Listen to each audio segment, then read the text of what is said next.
한국토지주택공사 직원 중에 새로 개발되는 지역의 정보를 미리 알고 투기를 해서 지금 온 나라가 시끄럽습니다.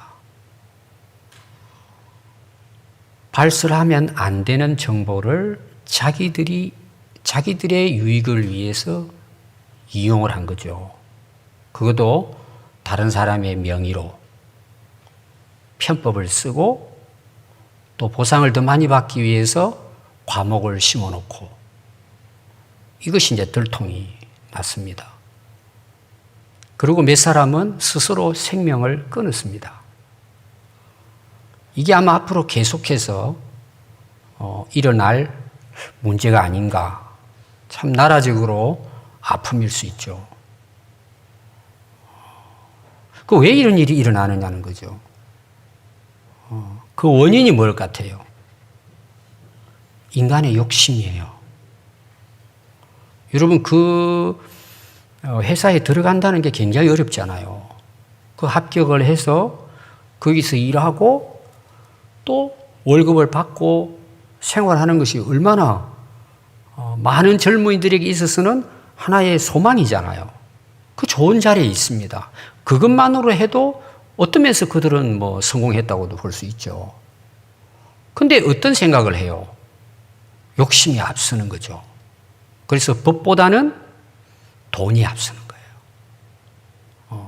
그럼 그게 정말 영원할까? 한순간에 무너진다는 거예요. 그럼 여러분 한번 우리가 실력이 있어가지고 LH 직원이 됐어요. 근데 신도시 개발의 정보를 내가 알고 있어요. 그럼 여러분들 같으면 어떨 것 같아요? 눈앞에 돈이 보여요. 10배, 20배 차익을 얻을 수 있어요. 우리는 어떻게 할 것 같아요? 그런 자리에 있을 때 욕심이 안 생길까요? 이게 오늘 우리 인간의 죄성이에요. 여러분 이 문제만 있겠습니까? 우리나라 문제겠어요? 역사 이래로 전 세계적인 현상이에요. 그 근본 원인이 인간의 욕심이에요. 자, 여러분 야고보서 오늘 우리가 말씀을 읽었습니다. 야고보서 이제 시작되는 1장의 말씀을 읽었어요. 여기 야고보 사도는 이제 성경에 야고보라는 이름이 4사람이 나옵니다. 동명이인이에요. 여기 나오는 야고보는 예수님의 동생이에요. 예수님 제자가 아니고 그 예수님이 돌아가시고 난 후에 회개하고 예수님을 믿었어요. 그때는 예수님을 자기가 인간적인 그 동생이니까 못 믿었단 말이에요. 근데 예수님이 십자가 돌아가시고 부활하신 후에 깨닫게 된 거예요. 그래서 헌신을 했습니다. 그 훌륭한 그 당시 지도자로 쓰임을 받게 된 인물이 야고보예요. 그럼 야고보서를 이 야고보가 왜 기록했을까? 이유가 있겠죠. 기록한 이유가 그 당시 우리 유대인, 우리 기독교인들의 그 역사적인 배경이 뭐냐 하면 로마가 지배를 해요. 근데 오늘 시작 본문 1절에 보면 흩어져 있는 유대인들에게 전하는 말씀이에요.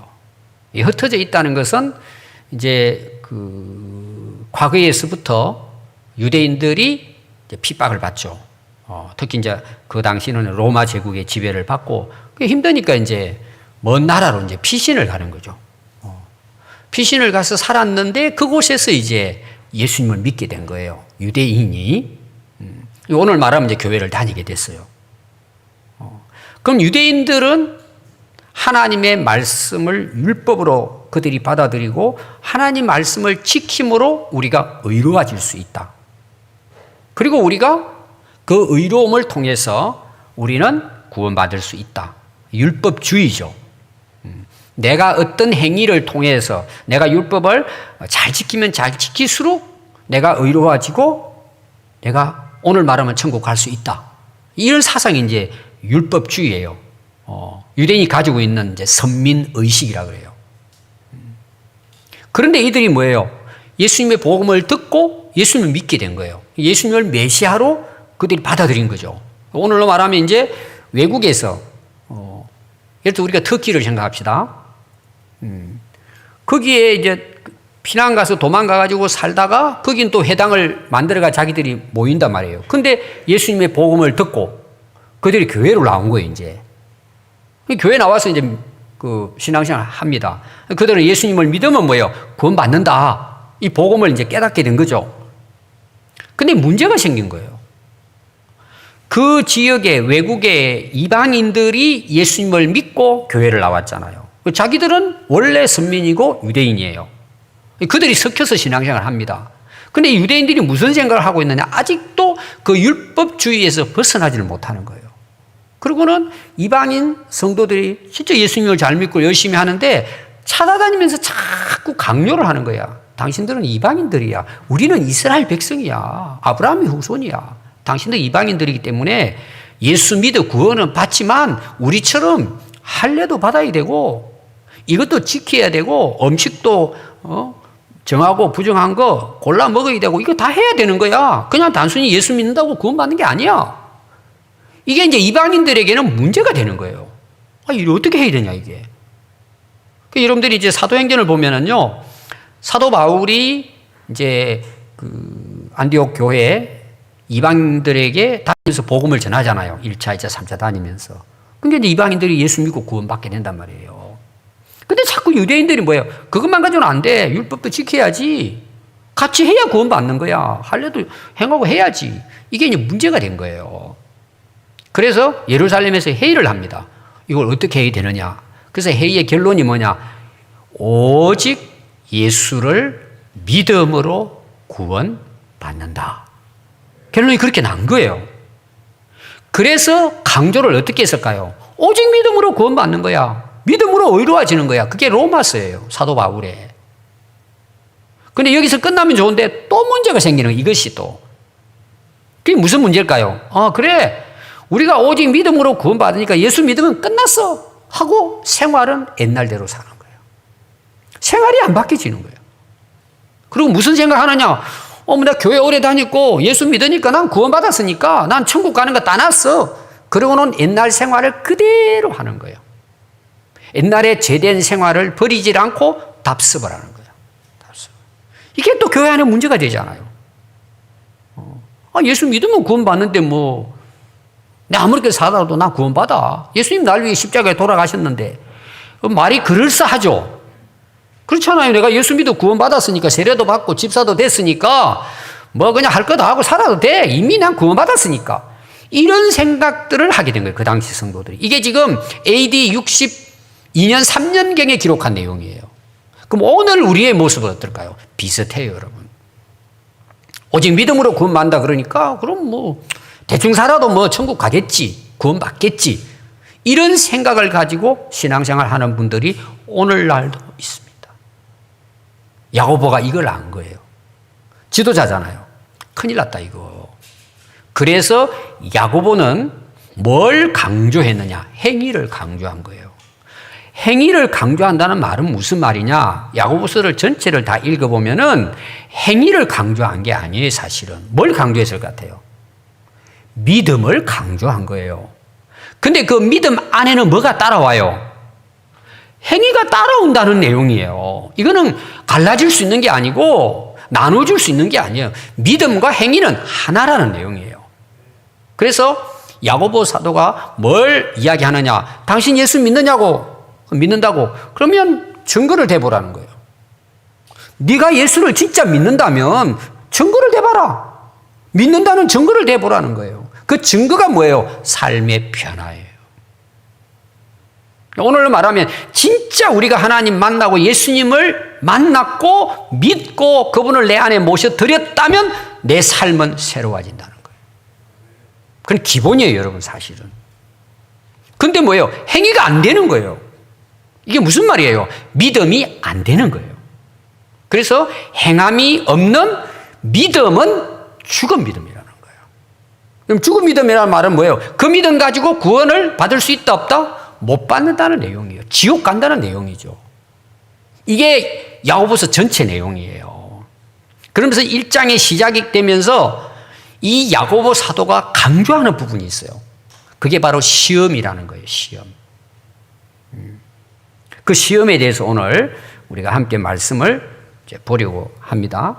시험이라는 말, 시험, 시련, 이 내용이 이 1장 오늘 읽었던 18절 앞에까지 몇 번 나오느냐? 10번 나와요. 10번. 그럼 굉장히 중요하다는 내용이잖아요. 근데 이 시험, 시련, 이런 것들이 우리가 믿기는 하는데 그렇게 살지 못하게 하는 원인이라는 거예요.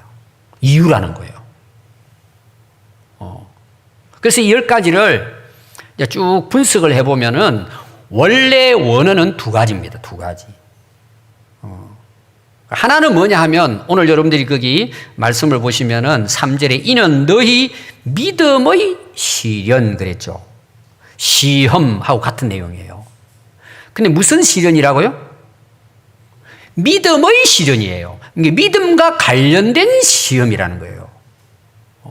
이게 이제 첫 번째 오늘 시련에 대한 부분입니다. 오늘 이제 이 시험이 두 가지가 나온단 말이에요. 또 하나 시험이 뭐냐 그러면은 그것은 이제 13절에 나오는 내용입니다. 13절부터 14절에 10번이 나오는데 6번은 여기에 대한 시험이에요. 그럼 이 시험은 뭐냐? 유혹을 이야기해요. 유혹.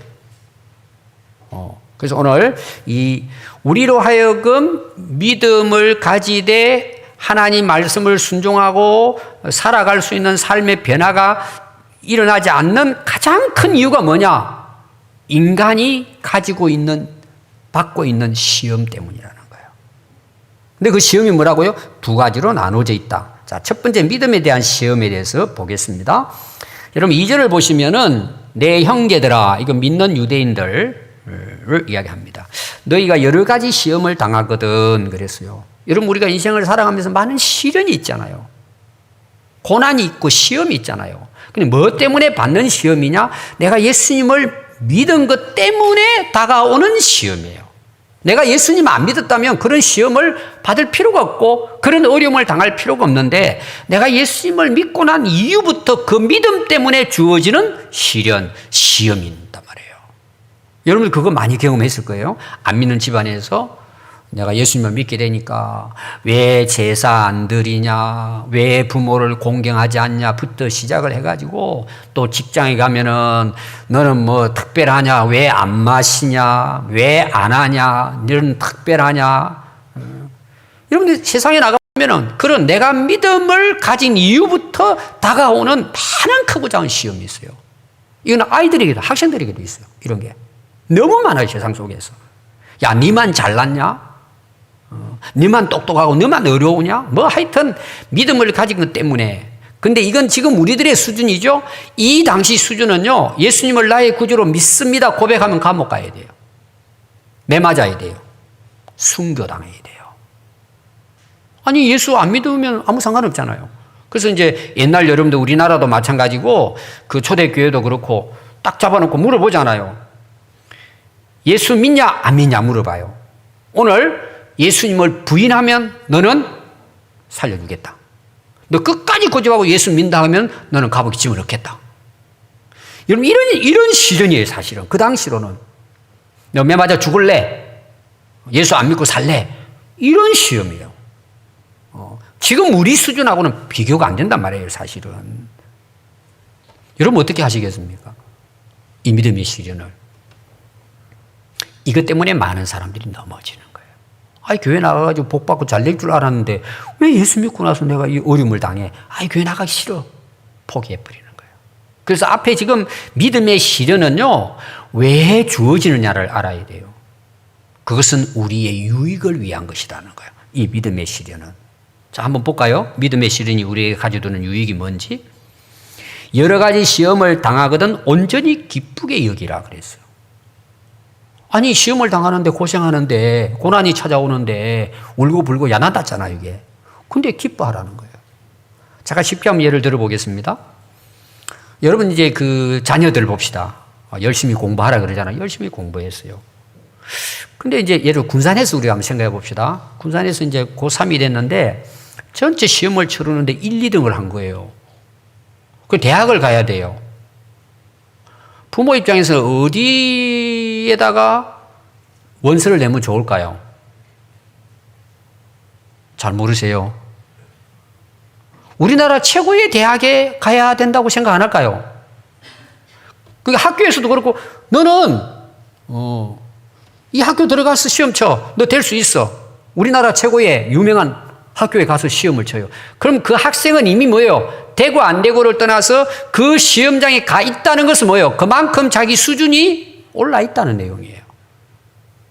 그리고 또 뭐예요? 합격하면 더 훌륭한 사람이 되겠죠. 예를 들면 우리가 믿음을 가지고 시련을 당하고 시험을 당한다는 자체는 그 믿음이 이미 뭐예요? 수준에 올라 있다는 내용이에요.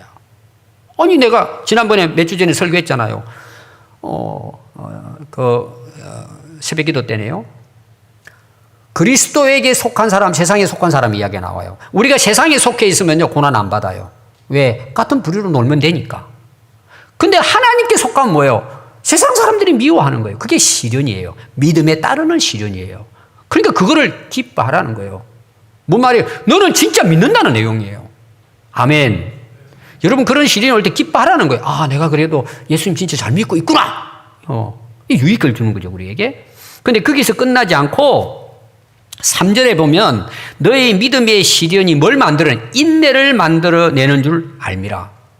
또 왜 그럼 인내를 만들어내느냐?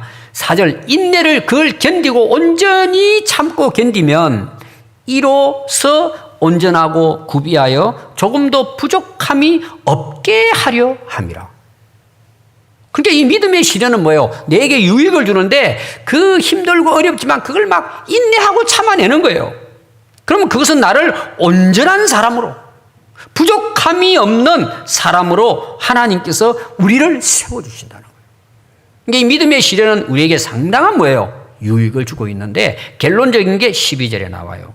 이 시험을 참는 자는, 여러분 시험은요 어렵습니다. 시련은 단련이잖아요. 나를 단련해 가는 거잖아요. 근데 사람들이 이걸 싫어한단 말이에요. 그래서 못 참고 중간에 포기하는 사람들은 뭐예요? 신앙생활을 새해 시작할 때는 막 열심히 하려고 했다가 한 달 지나면 또 지난해처럼 또 그런 말 있잖아요. 부흥회 일주일 동안 막 은혜 받아가지고는 한 달 가요. 효력이. 그럼 또 원이치. 그리고 또 부흥회 하면 뭐예요? 회개하고 막 난리치다가 은혜 받으면 좀 또 뭔가 갖다 또 포기하고. 그게 다 뭐예요? 믿음의 시련 때문에 오는 거예요. 그것이. 근데 그걸 어떻게 해요? 참는 자는 복이 있다는 거예요. 그래서 이는 시련을 견뎌낸 자가 주께서 자기를 사랑하는 자들에게 약속하신 생명의 면류관을 얻을 것이기 때문인 거예요. 그럼 여러분 믿음의 시련을 이겨내야 돼요. 그냥 포기해버리고 살아야 돼요. 끝까지 참고 이겨내야 되는 거예요. 여러분 진짜 믿음은 뭐예요? 끝까지 견디는 거예요. 여러분 견뎌내는 거예요. 여러분 우리가 사회에서도 많은 분들의 성공기를 여러분 들어보십시오. 다 실패입니다. 근데 결국은 어떤 사람이 승리를 해요? 다른 사람 다 포기했는데 그 사람은 끝까지 견뎌내는 거야. 그냥 한쯤 갈 때까지 가보자. 이 사람들이 거의 다 이룹니다. 여러분. 이거는 우리 몸 건강하고 똑같은 원리예요. 여러분 운동하는 거 좋아해요? 싫어해요? 아마 좋아하는 사람 많지 않을 거예요. 왜? 운동하는 게 힘들잖아요. 물론 그냥 걷고 하는 건 괜찮은데 특히 여러분들 이제 건강을 위해서 헬스 안 가잖아요. 제가 우리 집사님 누군지 아실 거예요. 군산으로 이제 이사를 와서 옛날 이제 그 군산 시청 앞에 그 헬스장에 트레이너로 오신 거예요. 집사님이. 그 이제 그쪽 고향에 살고 있던 분이 그 집사님에게 저를 소개한 거예요. 군산을 가거든. 그 목사님을 한번 연락해서 그 교회를 가라. 제가 이렇게 유명한 인물이에요. 다 소개를 해줘요. 감사하죠. 그럼 제가 어떻게 해야 돼요? 그냥 교회 나오라 그래야 돼요? 헬스장 티켓 끊어야 돼요? 제가 끊었어요. 새벽기도 마치고 하는 거예요. 그럼 가면 매일 만나잖아요. 아직 이제 그 바쁘니까 이제 남의 밑에 이제 직원으로 있으니까 처음에는 교회 나오기 어렵죠, 이제. 가는데요, 처음에 한 게 뭔 줄 아세요? 여러분들 이제 가서 하시는 게 있을 거예요. 제가 이제 앉으라 그러더라고. 그러고는 다리를 뻗으라 그래요. 딱 반듯하게 뻗고. 그러더니 어깨에다 손을 얹고는 앞으로 이제 밀어내리는 거예요. 좀 아파도 참으시라고. 이 아픈 정도가 아니라 다리가 끊어질 것 같아요, 인대가. 진짜. 근데 10초를 있어야 돼요. 하나, 둘, 열을 셀 때까지 누르고 있는 거예요. 죽을 것 같는 거예요. 그 하루 이틀 하고 나니까 거의 일주일 이상 몸살을 앓았어요. 도저히 못 하겠네, 아파가지고. 또 새벽기도 맞추고 피곤하잖아요. 또 왜 가야 돼요? 내 몸을 위해서가 아니라 그분 인도하기 위해서. 여러분, 그렇게 해서 전도가 되는 거예요. 몸살을 앓았는데 뭐라고 이야기하나요? 목사님, 조금 지나면 괜찮대. 진짜 나중 가니까 몸이 너무 가뿐한 거예요. 근데 여러분, 그 아픔을 참아내야 돼요. 하루 갔다 와가지고, 야, 사람 죽겠다 그러고 포기해야 돼요. 여러분, 믿음의 시련도 똑같은 거예요.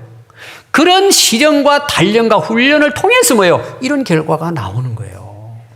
그래서 이거는 우리에게 유익인 거예요, 유익. 여러분, 믿음 때문에 당하는 시련이 있다면 어떻게 해야 돼요? 기뻐해야 돼요. 참고 견뎌내야 돼요. 그래서 거기에 그리스도의 용사가 탄생하는 거예요. 거기에 특공대가 나오는 거예요. 어떤 어려움과 시련 중에도 능히 이길 뿐만 아니라 그런 사람들을 또 뭐예요? 살려내는 용사들이 되는 거예요. 욥기 23장 10절에 보면 그러나 내가 가는 길을 그가 아시나니 그가 나를 단련하신 후에는 내가 순금같이 나오리라 그랬어요. 여러분, 순금이 그냥 나옵니까? 돌 속에 있어요, 금이. 근데 그 용랑을 집어넣어가지고 녹이니까 뭐예요? 조금 나오는 거예요. 여러분, 우리의 믿음이 순수하고 거룩하고 정말 하나님 앞에 영광이 되는 믿음은 시련을 통과해야 돼요, 여러분. 참아내고 견디내야 돼요. 아멘. 시편 119편 71절은 고난당하는 것이 내게 유익이라 이로 말미암아 내가 주의 율례들을 배우게 되었나이다. 이 무슨 이야기예요?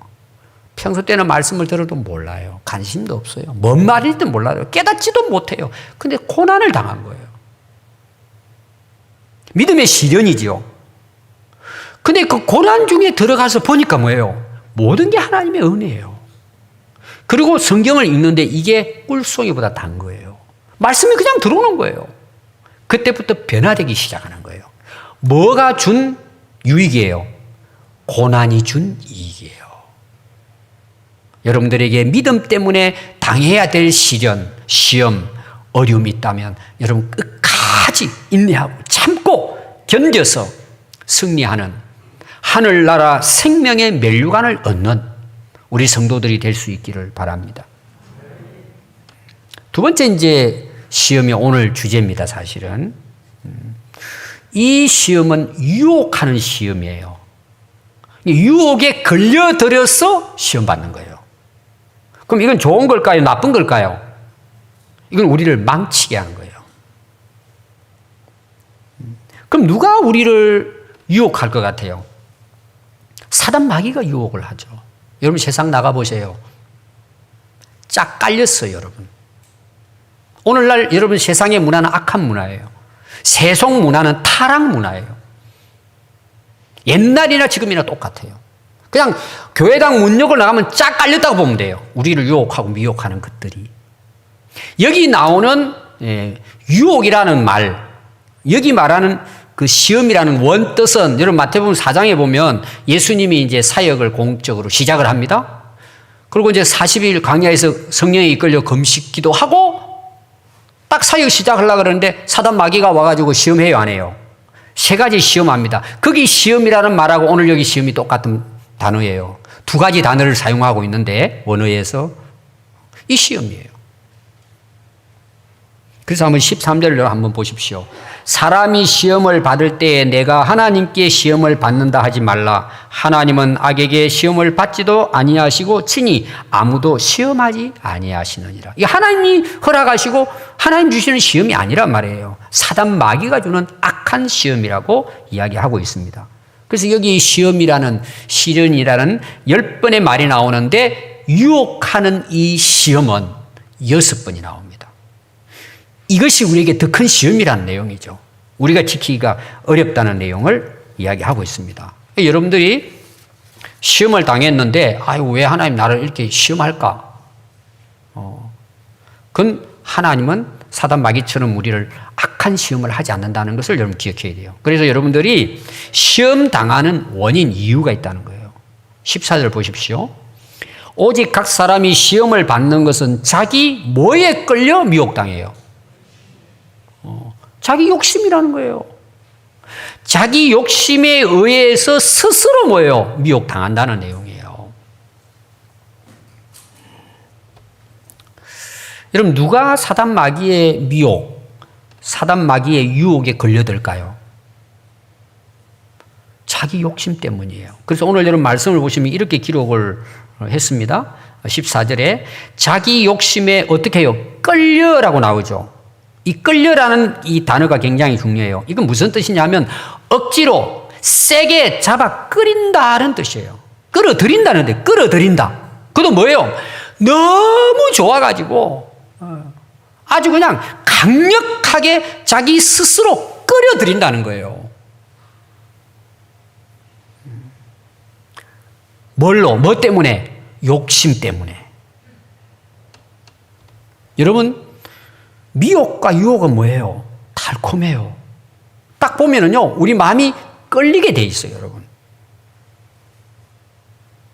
그래서 사단 마귀는요, 우리를 와가지고 망치로 치지 않습니다. 사단 마귀가 우리를 절벽에 밀어붙이질 않아요. 사단 마귀가 우리를 붙들고 실험해가지고 내동댕이 치질 않는다니까. 사단 마귀 전략은요, 미혹이에요. 속이는 거예요. 유혹하는 거예요. 그럼 어떤 일이 일어나느냐? 스스로 끌려와가지고 스스로 망하는 거예요. 책임이 마귀에게 있어요? 자기에게 있어요? 그 마귀는 그런 거예요. 야, 네가 잘못했어. 네가 걸려든 거야. 오늘 수많은 사람들이 왜 시험을 당할까? 자기 욕심 때문이에요. 이게 오늘날 세상 삶이에요. 모든 사람들의 대개. 여러분, 유혹이라는 게 이제 한자잖아요. 한자, 유혹. 유가 뭔 줄 아세요? 꿰다는 뜻이에요. 속인다는 뜻이에요. 혹은 미혹할 혹자예요. 그 미혹이라는 말은 뭘까요? 미혹. 그것도 한자입니다. 미는 유혹할 미. 혹은 뭘까요? 미혹할 혹이에요. 그래서 제가 이제 한자를 항상 이제 이게 우리 한글이 한자와 같이 되어 있기 때문에 찾아서 제가 봅니다. 왜 이게 만들어지고. 근데 미혹이 뭐라고요? 미혹할 미, 혹은 뭐라고요? 미혹할 혹이에요. 그럼 뭔 뜻이에요, 그것이? 이런 게 많아요. 설명이 안 돼요. 이걸 다른 말로 말하면요, 미혹이라는 말이 마음이 흐려지도록 무엇에 홀린다는 뜻으로 설명을 해놨어요. 홀리는 거예요. 또 정신이 헷갈려서 갈팡질팡하며 헤맨다, 이런 뜻으로 우리나라 말로 풀이가 되어 있어요. 여러분, 욕심에 딱 빠지죠. 그러면은 미혹에 끌려듭니다. 그럼 미혹에 끌려들면 어떤 현상이 일어나냐 그러면은요, 마음이 혼미해져 버립니다. 분간을 못 해요. 분별이 안 됩니다. 그리고 정신이 어떻게 해요? 헷갈립니다. 그걸 우리 오늘날 쓰는 용어로 어떤 용어를 써요, 그걸? 멘붕이라 그러죠. 멘붕 상태에 빠지는 거예요. 자기도 몰라요. 그냥 빠져서 홀리는 거예요.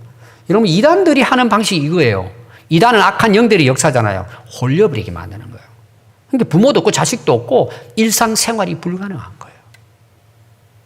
여러분, 이 세상에 홀려서 살아간 사람 많습니다. 그래서 원인이 뭐냐? 자기 욕심이다. 이런 내용이에요. 그러면 그 결과가 어떻게 될까요? 15절 보십시오. 욕심은 잉태를 한대요. 새끼를 친다는 내용이에요. 내가 한 가지 욕심을 가지면 그 욕심에 딱 끝나는 게 아니라 막 10가지, 100가지, 1000가지로 늘어난다는 거예요. 이게 막 눈덩이처럼 불어난다는 거예요. 한번 욕심을 가지기 시작하면. 여러분, 그렇잖아요, 욕심이. 예를 들면, 나 100만 원 있으면 좋겠네. 100만 원 생겼어요.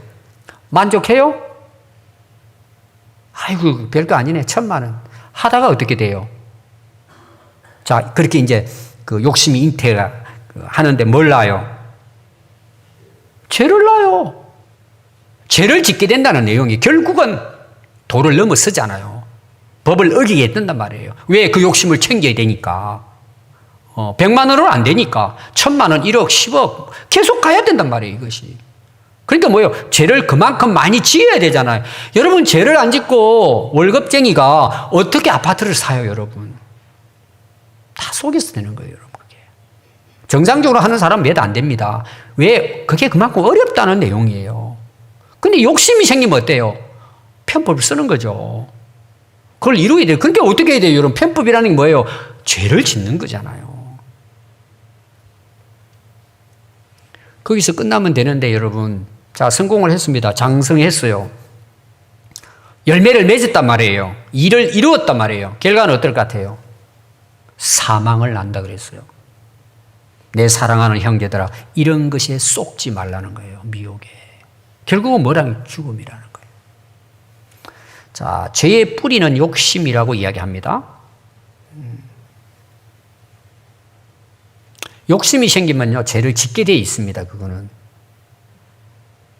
죄를 지으면 뭐예요? 열매가 나타나요. 그게 사망이에요. 여러분, 오늘날 보십시오. 이게 그냥 성경 말씀이 아니라 현실이에요, 현실. 여러분, 망하는 사람 보십시오. 처음에는 뭐 잘 된다고 생각하고 있죠. 망하는 건 한순간이잖아요, 여러분. 한번 보십시오, 지금.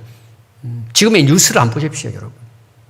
근데 인간은 뭐예요? 그래도 욕심을 부리고 사는 거예요. 앞에 사람이 그렇게 해서 망했는데도 불구하고 그냥 끌려가는. 왜? 유혹을 당하면 그렇게 된단 말이에요. 내가 욕심을 해결하지 않으면 계속해서 죽을 때까지 가는 거예요, 여러분, 이것은. 여러분, 사람에게는 하나님이 창조할 때 기본적인 욕망을 주셨어요. 내가 배가 고파요. 먹도록. 그래서 여러분, 먹을 가실도 주시고, 우리가 먹어야 되는 게 농사를 짓고, 그렇게 해서 우리가 살아가잖아요. 그럼 여러분, 먹어서만 삽니까? 또 친구도 있어야 되잖아요. 나이 먹으면 청년이 됐어요. 결혼할 대상이 필요하잖아요. 여러분, 그건 아주 좋은 거예요. 기본적인 욕망이에요. 결혼해서 산단 말이에요. 근데 문제가 뭐예요? 도를 넘어서는 게 문제예요. 내가 열심히 해서 벌은 것만큼만 가지고 먹으면 되는데 이게 부족한 거예요. 욕심을 내니까. 더 하다 죄를 짓죠. 아니, 결혼했으면 부부가 행복하게 살면 되는데 또 다른 남자, 다른 여자 보고 다니는 거예요. 욕심이 뭐예요? 기본적인 욕심이 선을 넘어버리는 거예요. 그게 여러분 가정 깨지고 사회 한번 보십시오, 여러분. 그 유명한 지도자들도 다 무너지잖아요, 한순간에. 그게 여러분 욕심이 우리를 끌어서 망하게 하는 길이에요. 또 여러분, 우리가 성공하는 거, 학생들 공부 열심히 해가지고 성공해야지 얼마나 좋은 일이에요, 여러분. 공부 열심히 해서 자기가 노력해서 좋은 자리에 앉고 성공하는 거 얼마나 귀한 일이에요. 근데 거기서 더 욕심을 내는 거예요. 우리는 오늘 보면 뭐 명예심이라고도 할 수 있고 권력욕이라도 볼 수 있죠. 그러니까 편법을 쓰고 죄를 짓게 되는 거예요. 그 결국은 뭐예요? 망하게 된다는 내용이에요. 오늘날 여러분, 우리를 개인적으로 망하게 하는 게 많습니다. 이 중독성이라는 게 있어요. 어린 아이들에게 게임 있잖아요. 애들이 많이 하면 안 된다는 거 알아요. 근데 하잖아요. 그게 뭐예요? 미혹과 유혹이에요. 기가 막히게 사람들의 마음을 뺏게 만들어놨어요. 그리고 우리 남자들 보십시오. 꼭 식사하러 가자 그러면 뒤에 이어지는 게 뭐예요? 술이잖아요. 술에 끝납니까? 노래방 가요. 3차, 4차 가는 거예요. 도를 넘어서 버리는 거예요. 그래서 다 망하는 거예요. 욕심 때문이란 말이에요. 되게 여러분 이제 도박하고 이런 게임하고 그걸 중독이라 그러잖아요. 마약하고. 이게 언제 끊을 것 같아요? 거의 못 끊습니다. 대부분은 죽을 때까지 갑니다. 그때 대부분 후회하죠. 후회하면 이미 뭐예요? 다시 회복할 상태는 끝난 거예요. 그때 후회하면 인생 소용없잖아요. 여러분, 우리가 절제할 수 있을 때 해야 돼요. 그 기회가 오늘일 수도 있어요, 여러분. 자, 욕심이 잉태하면 죄를 낳습니다. 그럼 죄가 뭔가 구체적으로? 여러분, 죄라는 것은 법을 어기는 것입니다. 우리나라에서 재판 받으면 왜 재판을 받아요, 여러분? 다 법을 어겼기 때문에 재판을 받는 거예요. 그럼 우리가 하나님 앞에서 죄를 짓는다. 하나님의 법을 어긴 거예요. 죄는 법을 어긴다는 거예요. 그럼 법을 어기면 어떻게 돼요? 물론 뭐 잠시 숨길 수는 있어요. 근데 사회가 혼란해지잖아요. 무질서해지잖아요. 수많은 법들을 새로 만들어서 나라를 잘 질서 있게 하려고 해도 뭐예요? 끊임없이 새로운 범죄를 시작하잖아요. 진흥범이라 그러잖아요. 이게 법으로 다스려도 사람이 끊임이 없어요. 왜? 욕심이 욕심을 낳고 계속해서 욕심을 가지기 때문에 이 법을 무시해버리고 뭐예요. 법대로 살면 그게 행복한 건데 왜 법을 못 지켜요? 욕심 때문이라는 거예요. 그래서 죄가 뭐예요? 불법입니다. 그래서 성경에 보면 여러분, 그 하나님이 우리에게 주신 법이 크게 이제 나눠보면 세 가지입니다. 첫 번째가 뭐냐? 아담, 하와. 첫 번째 주신 하나님의 법이에요. 그게 뭐예요? 선악과를 따먹으면 죽는다는 거예요. 이 모든 것은 따먹으라, 하라. 그러나 중앙에 있는 선악의 열매는 따먹지 말아라. 딱 두 가지의 법이. 다른 거 없어요. 하라, 하지 말라예요. 그럼 그 당시 아담, 하와가 법이 간단하니까 뭐예요? 지키기 좋죠? 하나님이 하지 말라는 거 안 하면 돼. 그것도 뭐예요? 하지 말라는 한계예요, 한계. 선악을 알게 하는 실과 먹지 말라는 거예요. 그거 안 먹으면 되는데. 욕심이 나요, 안 나요? 그럼 왜 욕심이 나서 따먹어요? 마귀가 유혹하잖아요. 똑같은 원리, 지금도. 그러니까, 그러네. 먹으면 나도 하나님처럼 되겠네. 아니, 피조물이 뭐 어떻게 하나님이 될 수 있어요? 도를 넘어버리는 거예요. 그게 죄예요. 그 다음에 이스라엘 백성들이 애굽에서 이제 탈출을 해가지고 가나안 땅을 향해 가는데 시내 산에서 하나님이 십계명을 주십니다. 10가지죠. 4가지는 하나님과의 지켜야 될 법. 그 다음에 6번째, 5번째부터 해서 부모 공경하는 것부터 해가지고 인간이 지켜야 할 도리, 그 법이에요. 2가지로 딱 나눠줍니다. 근데 거기에도 하라, 하지 말라 2개가 나와요. 안식일을 지키라, 부모를 공경하라. 나머지는 다 하지 말라는 거예요. 우상숭배하지 말아라, 도둑질 하지 말아라, 살해하지 말라, 간음하지 말라, 거짓말 하지 말라. 이 전부 하지 말라예요. 그럼 처음에는 2가지인데 왜 10가지로 생겨났어요? 하도 사람들이 완악하니까 또 세분화시킨 거야. 그 다음에 뭐예요? 3번째가 레위기 법전이에요. 거기는 아주 사소하게 다 기록했습니다. 첫 번째는 하나님을 섬기는 법, 제사법이 나오고, 그 다음에는 인간의 관계 속에, 사회 속에서 정결하고 부정한 것, 이런 부분들이 쫙 거기 나옵니다. 뭐 도둑질 하는 것부터 시작해가지고, 부부 관계부터 시작해가지고 아주 구체적으로 설명합니다. 아주 그냥 막 시행세칙이에요. 얼마나 많은 법들이 나와 있는지 몰라요. 왜 그럴까요? 그만큼 악해졌다는 거예요. 그래도 뭐예요? 죄를 범하는 거예요. 왜 죄를 범한다고요? 욕심이 잉태한 즉 죄를 낳습니다. 여러분, 이 죄의 결과는 뭐라고요? 사망입니다. 사람 왜 죽을까요? 물론 몸이 아파 죽고 나이 먹어서 죽습니다. 근본적인 사망은 죄의 결과입니다. 죄의 싹슨 사망이에요. 여러분, 우리가 죄를 해결하지 않으면 영원한 사망입니다. 그게 하나님 심판이에요. 그럼 예수님 이 땅에 오신 목적이 뭐예요? 그 죄를 자기가 담당하고 십자가에 대속해 주기 위해 오신 거예요. 우리 죄를 대신해서 십자가 지시고 갚아주신 거예요. 다 해결해 주신 거예요. 그래서 누구든지 예수를 믿으면 내가 죄 없는 사람이 되는 게 아니라 면제해 주시는 거예요. 그 십자가의 은혜로.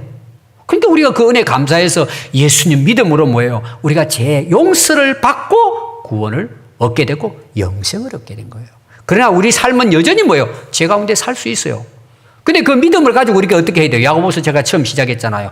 하나님의 말씀의 법을 따라 살아가는 거예요. 전에는 법을 벗어나서 죄를 짓고 살았는데 이제 하나님 백성으로 하나님의 은혜로 내가 구원받았으니까 그 감사하는 마음으로 하나님의 백성으로서 하나님의 법을 지키고 살아가는 것이 뭐예요? 오늘 우리가 살아야 할 삶인 거예요. 아멘. 여러분, 누가복음 19장 이제 보면은 세리장 삭개오가 나옵니다. 키 작은 삭개오. 삭개오 이제 예수님 만나죠. 세리장입니다. 오늘 말하면 세무서장이에요. 그럼 이제 그 당시 지금 제가 AD 62년 3년경에 기록이 됐으니까 뭐 2000년 전이죠. 그때 당시 세관장이라 그러면요.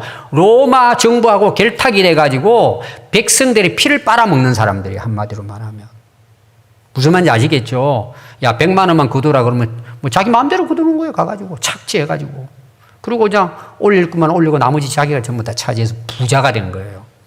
그러니까 그 당시 삭개오 지나가면 유대인들이 전부 다 매국노, 죽일 놈, 죄인 중에 개수 그러면서 욕만 하는 거예요. 그래서 거기 여러분 그 기록이 되어 있습니다. 사람들이 예수님이 삭개오를 만나가지고 삭개오 집에 들어가니까 아니 예수 죄인하고 뭐 하는 사람이야? 죄인하고 같이 놀아나네 하고 막 욕했단 말이에요. 근데 삭개오가 예수님이 자기 집에 딱 들어오니까 삭개오가 딱 한 일이 있어요. 평상시도 예수님에서 알겠죠. 들어가지고 세리장 정도 되니까. 두 가지를 이야기합니다. 예수님 앞에. 예수님, 제 소유의 절반을 가난한 자들에게 오늘 나눠주겠습니다. 다시 말하면 내 재산 정리하겠습니다. 가난한 자들에게 배를 나눠드리겠습니다. 혹시 내가 다른 사람에게 속여가지고 갈취한 것이 있다면 네 배를 오늘 갚아주겠습니다. 제가 대략 이제 수학적으로 계산을 해봤어요. 100만 원이라고 생각해 봅시다. 그럼 반을 가난한 사람에게 나눠주면 얼마 남죠? 돈 그러니까 여러분 정신이 번쩍 들죠. 50만 원 남았어요. 근데 자기가 그 갈취한 거를 4배로 갚아줘야 돼요. 갈취한 거를.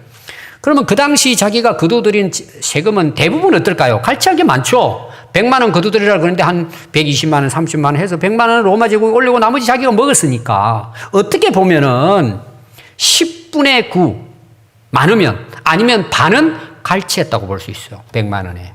그럼 이미 가난한 사람 50%를 줬다면은 정상으로 돌아왔겠죠. 근데 자기 갈취한 사람에게 4배를 준다는 말은 제가 계산을 해보니까요. 자기 건 없어요. 다시 말하면 자기 모든 재산 뭐예요? 나라에서 몰수한 게 아니라 자기 스스로 다 내놨다는 내용이에요. 이게 회개예요, 여러분. 법을 어긴 거에 대해서 책임을 지고 원상태로 돌리는 것이 회개예요. 그냥 믿습니다 하는 게 회개가 아니란 말이에요. 이 회개가 일어날 때 뭐예요? 그 믿음이 진짜 믿음인 거예요. 그래서 예수님이 하신 말씀 뭐예요? 회개하라 천국이 가까웠다고 하는 거예요.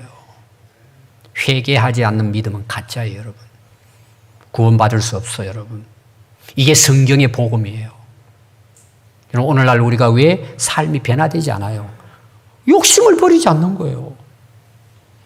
믿는다고 하면서도. 여러분, 당대 최고의 지혜로운 왕이 솔로몬 왕이에요. 여러분, 솔로몬 왕이 어떤 인물인지 알죠? 최고의 지혜로운 자고 최고의 부자였어요. 근데 노년의 전도서 12장 13절에 보면 일의 결국을 다 들었어요. 인생을 다 살아본 거예요. 근데 결론이 뭐냐? 하나님을 경외하고 그 명령을 지킬지어다. 이것이 사람의 본분이다. 하나님은 선악간에 나를 심판하실 것이다. 그러고 딱 맞춰요. 하나님을 경외한다는 말은 하나님을 두려워한다는 말이에요. 하나님을 무수한단 말이에요. 그거는 막 죄인이기 때문에 무수한다는 차원보다도 하나님이 너무나 위대하신 분이라는 거예요. 그 앞에서는 내가 몸둘 바를 없다는 거예요. 그게 하나님 두려워하는 거예요. 그래서 여러분 잠언서 보면은요, 하나님을 경외하는 게 지혜의 근본이에요. 하나님을 진짜 경외하는 사람은 악을 미워해요. 하나님을 정말 두려워하는 사람들은 악에서 떠나간다 그랬어요. 하나님을 경외하는 사람은 사망의 그물에서 죽음에서 벗어난다는 거예요. 하나님을 경외하고 두려워하는 사람들은 보상이 따른대요. 하나님이 주시는 보상, 재물과 영광과 생명이라는 거예요. 이게 우리가 하나님을 경외한다는 건 얼마나 큰 축복인지 몰라요. 그럼 하나님 우리가 경외한다고, 하나님 어떻게 경외하고 두려워해요? 오늘 말씀의 결론을 이야기하라면 하나님을 두려워하며 사는 것은 자기 욕심을 두려워합니다. 여러분 안에 욕심이 생겨요. 잉태하잖아요. 그걸 무서워해야 된단 말이에요, 여러분. 왜? 죄를 짓게 돼요. 나중에 뭐예요? 죽음이에요. 모든 우리의 죄의 뿌리는 내 안에 욕심에서 시작돼요. 내 안에 욕심이 생기죠. 그때 뭘 생각하라고요? 무서워해야 돼요, 그거를. 왜? 나를 죽이는 거잖아요. 얼마나 무서워요. 오늘 우리 평안교회 성도들이 정말 하나님을 경외한다면, 하나님을 두려워한다면 내 안에 있는 욕심을 두려워하고 버려야 돼요. 회개해야 돼요. 그래서 우리는 하나님의 나라 백성으로 하나님의 나라를 위해서 하나님의 뜻을 이루기 위해 살아간단 말이에요. 돈을 앞세우는 것이 아니라 하나님의 법을 앞세우고 오늘 또 한 걸음 한 걸음 하나님의 영원한 나라 위에서 살아가야 합니다. 여러분들의 인생은 어떻습니까? 자기 욕심에 이끌려 마귀의 유혹에 빠져 살아가고 있습니까? 아니면 하나님의 법을 따라서 하나님을 두려워함으로 내 안의 욕심, 그 죄를 두려워하는 마음을 가지고 하나님 앞에서 여러분들이 살아가고 있습니까? 오늘 여러분 하나님 앞에 새롭게 여러분들의 자신을 돌아보고 결단할 수 있는 은혜가 있기를 바랍니다. 기도하겠습니다.